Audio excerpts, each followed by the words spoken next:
Os Estados Unidos é um dos países que mais respeita a privacidade de estrangeiros que possuem conta bancária por lá atualmente. Além disso, eles têm funcionado como uma excelente porta de entrada para você que quer investir no mercado financeiro internacional. Mas nem tudo são flores por lá não. Se você tem algum patrimônio nas bolsas de valores americanas ou um imóvel por lá, por exemplo, você precisa se atentar para os impostos que eventualmente eles podem te cobrar. Porque, meu amigo, não são poucos e não são baixos. Vamos entender um pouco sobre tudo isso no vídeo de hoje então.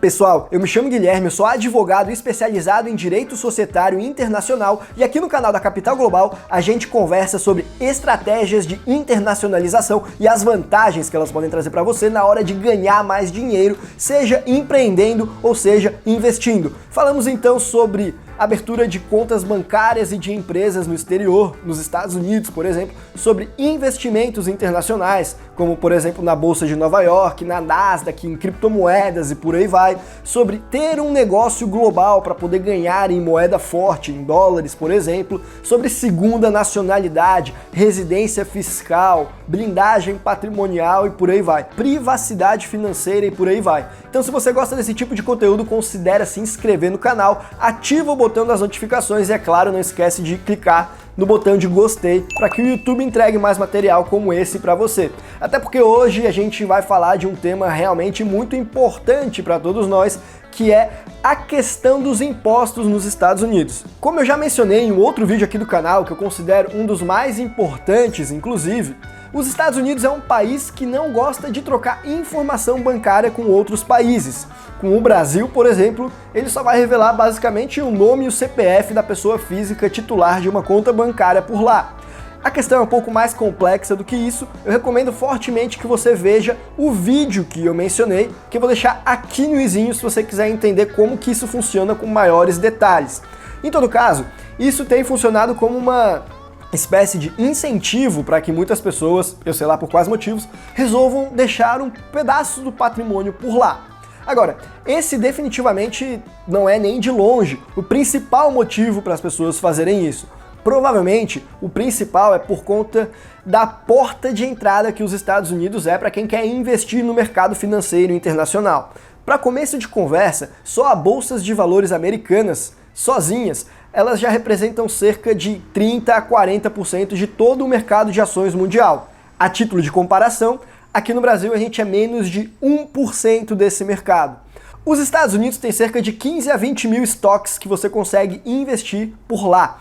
Aqui no Brasil, em comparação, a gente vai ter apenas cerca de 400 a 500 ações. Isso sem nem contar que por lá os rendimentos são em dólares, uma moeda forte que não tende a se desvalorizar, pelo menos não tão rápido quanto o real, por exemplo. E além disso, é por meio de uma corretora nos Estados Unidos, como uma Interactive Brokers, uma Charles Schwab, uma TD Ameritrade da vida, que você consegue acessar ativos listados de repente em outras bolsas, na Europa, na Ásia.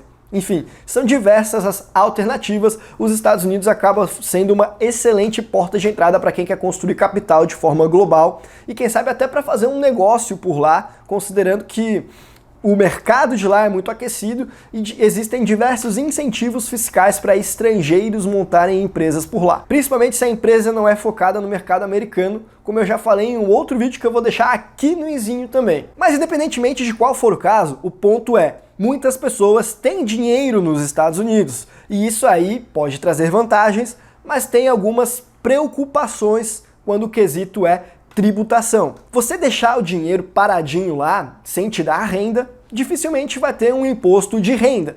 Agora, se você está investindo no mercado por lá, aí você precisa tomar mais atenção. E essa atenção é diferente, a depender se você é residente fiscal nos Estados Unidos ou é americano, ou a depender se você não é residente fiscal. Vamos começar então pelo caso de quem não é residente fiscal.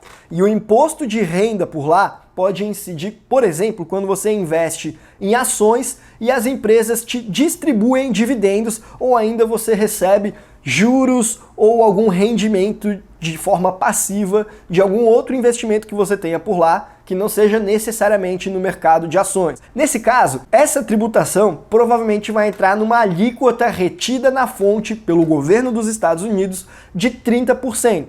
E você não precisa depois pagar novamente aqui no Brasil como rendimentos auferidos no exterior, porque você pode usar esses 30% que já foram retidos na fonte como crédito tributário para abater essa dívida. É o caso, por exemplo, de quem tem, sei lá, ações da Apple, que, diga-se de passagem, possui um volume de negociação por dia maior do que o de todas as ações da B3 somadas. E vamos supor que você investe na Apple, que é uma das maiores empresas do planeta. Eu só estou falando bem, mas isso não é recomendação de investimentos. Mas digamos que você está lá com dinheiro, ela te distribui dividendos e já retém 30% na fonte porque você não é residente fiscal nos Estados Unidos. Esse é o primeiro imposto que você precisa tomar atenção. E o segundo que você precisa prestar atenção é o imposto de renda sobre ganho de capital. Se você investe no mercado de ações americanos e é estrangeiro, esse imposto por lá não existe para você não. O tio Sam não vai querer te cobrar. Agora, se você investe em imóveis ou em bens que são efetivamente conectados com a economia americana, pode ser que você tenha que pagar esse imposto sobre ganho de capital mesmo. Por exemplo, se você vender a casa que você tem por lá e você for residente fiscal no Brasil, ainda assim tem que pagar esse imposto. E você vai pagar basicamente da mesma maneira que um americano pagaria. Agora, o imposto mais preocupante lá não é esse imposto de renda sobre dividendos ou eventualmente sobre ganho de capital. Para você que não é residente lá, você precisa ter atenção com um imposto sobre herança, na hipótese de você falecer. E esse imposto incide ainda que o teu dinheiro esteja parado em conta bancária lá, não esteja nem investindo. Afinal, o fato gerador não é ter renda, é a sucessão em si. E esse imposto funciona conforme... E esse imposto tem uma isenção se você tem até 60 mil dólares. Mas passando disso, começa a incidir conforme essa tabela que está aí na tela. Do qual o valor excedente de 0 a 10 mil vai ser 18% sobre o excedente. Então, supondo que você tem 70 mil dólares lá. Até 60 mil é isento.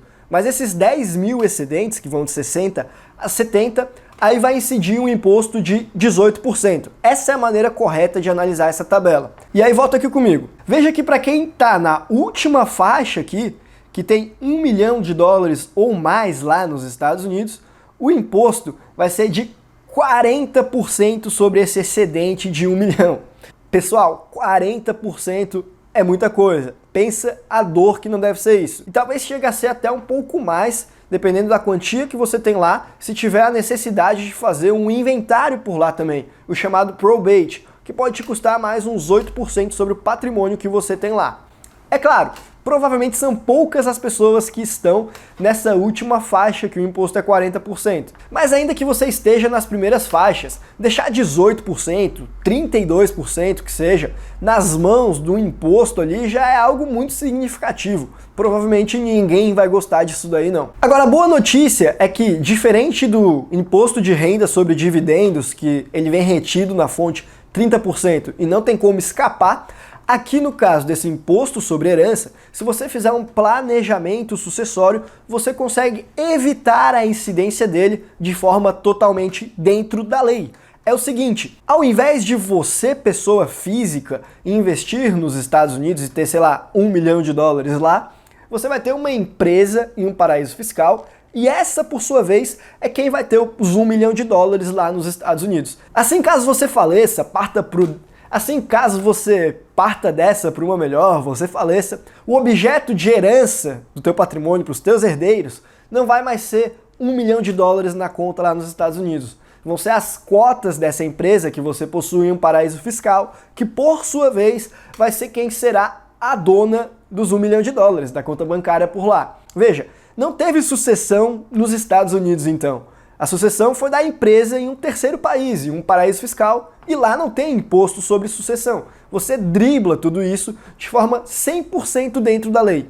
Inclusive, algumas pessoas já até passam as cotas dessa empresa em vida e pensando no planejamento sucessório. Enfim, aqui as alternativas são diversas. O importante só é conseguir driblar essa tributação. Agora, vamos supor que você não tenha nenhum herdeiro ou ainda que você não tenha um patrimônio tão alto assim. Será que então, no teu caso, a empresa offshore não vale a pena? Bom, Na verdade, é provável que valha de qualquer maneira, por causa do imposto de renda sobre ganho de capital. Como eu te falei, os Estados Unidos não cobram imposto sobre ganho de capital para estrangeiros não residentes que investem no mercado financeiro americano de forma geral. Mas o Brasil vai te cobrar se você estiver fazendo esses investimentos por meio da sua pessoa física. Ou seja, se você comprou as ações da Apple por $30 e está vendendo por $45, quem me dera se tivesse tão barato, mas enfim, você teve esses $15 aí de ganho de capital, você vai ter que pagar imposto aqui no Brasil, conforme a tabela do GCAP que está aí na tela. Começa em 15%, mas vai até mais de 22,5%. Se você já está nesse patamar, está demorando demais ainda para montar essa tua empresa offshore, viu? E vale lembrar que o Brasil é um pouco mais amigável com aqueles investidores pessoa física brasileiros que têm ações nos Estados Unidos, mas que as vendas não passam de R$35 mil ao mês, isolada ou conjuntamente. Eu não estou falando que o ganho de capital não passa, eu estou falando as vendas não podem passar. E aí, se você está abaixo dessa faixa de isenção, aí não tem imposto sobre o ganho de capital, independente dele ser $1 ou ser $35 mil. E vale mencionar que se você teve ganho de capital em uma operação, mas teve prejuízo na outra, não dá para compensar a perda da outra com a primeira, a fim aí de não pagar esse imposto. Na que teve lucro paga, na que não teve, dane-se. O Estado ele é teu sócio nos lucros, mas não nos prejuízos, lembre-se sempre disso. Agora, por outro lado, se você está fazendo esses trades com ganho de capital na Bolsa Americana por meio de uma empresa offshore, aí você consegue diferir esse imposto também. Uma vez que Estados Unidos não cobra ganho de capital para estrangeiros que investem no mercado financeiro por lá, e que quem está investindo agora não é você que é residente fiscal no Brasil, e sim uma empresa em um paraíso fiscal que não tem ganho de capital também, enquanto ela que está fazendo esses investimentos e não você, esse imposto não precisa ser pago. Na prática, você só vai pagar então quando você for trazer esse dinheiro da empresa que você constituiu no paraíso fiscal para a sua pessoa física no Brasil. Mas você pode passar anos sem fazer isso e, portanto, passar anos também sem precisar pagar esse imposto de renda sobre o ganho de capital dos teus trades nas bolsas de valores americanas. Uma lógica parecida com aquela de quem opera no Forex, que eu também já falei em um outro vídeo que eu vou deixar aqui no izinho.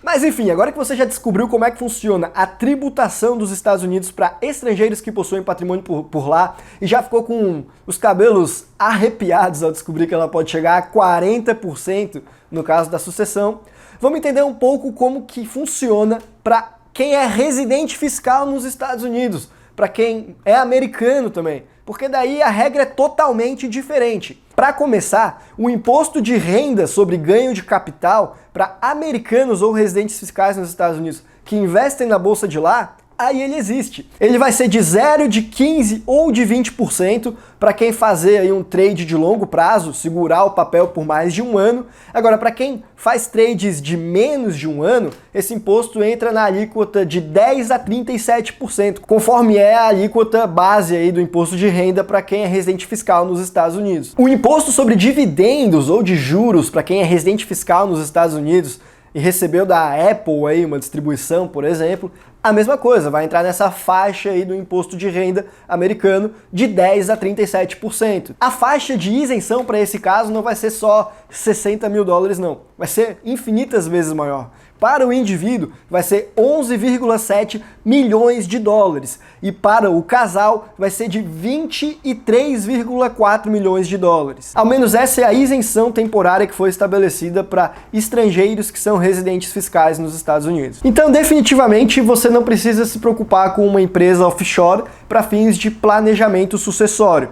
Aliás, essa empresa, nesse caso, ela provavelmente te traria mais dor de cabeça do que benefício. Isso porque com uma empresa fora dos Estados Unidos, e pode ser no Brasil inclusive, e você sendo residente fiscal por lá, corre o risco de incidir o Support F-Tax, o GILTI Tax e as regras de CFC. Isso aí é extremamente complexo, tem diversos detalhes aqui, mas basicamente, de forma grosseira, essas regras impõem que você, pessoa física residente fiscal nos Estados Unidos que tem uma empresa fora de lá, pague imposto nos Estados Unidos sobre a receita dessa empresa, ainda que ela nem tenha distribuído lucros para você.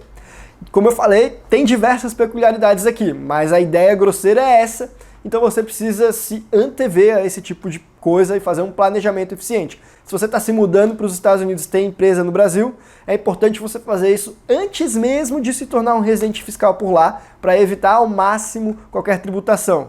E se você quer entender melhor sobre essa questão do imposto ser cobrado antes da distribuição de lucros, bom, é uma dinâmica parecida com aquela que o Paulo Guedes queria implementar aqui no Brasil com a reforma tributária, que pelo jeito provavelmente não vai passar, ao menos não com essas perspectivas, mas que eu já comentei em um outro vídeo do canal que eu vou deixar aqui no izinho e também na tela final, porque por esse vídeo a gente vai ficando por aqui. Um abraço e até a próxima.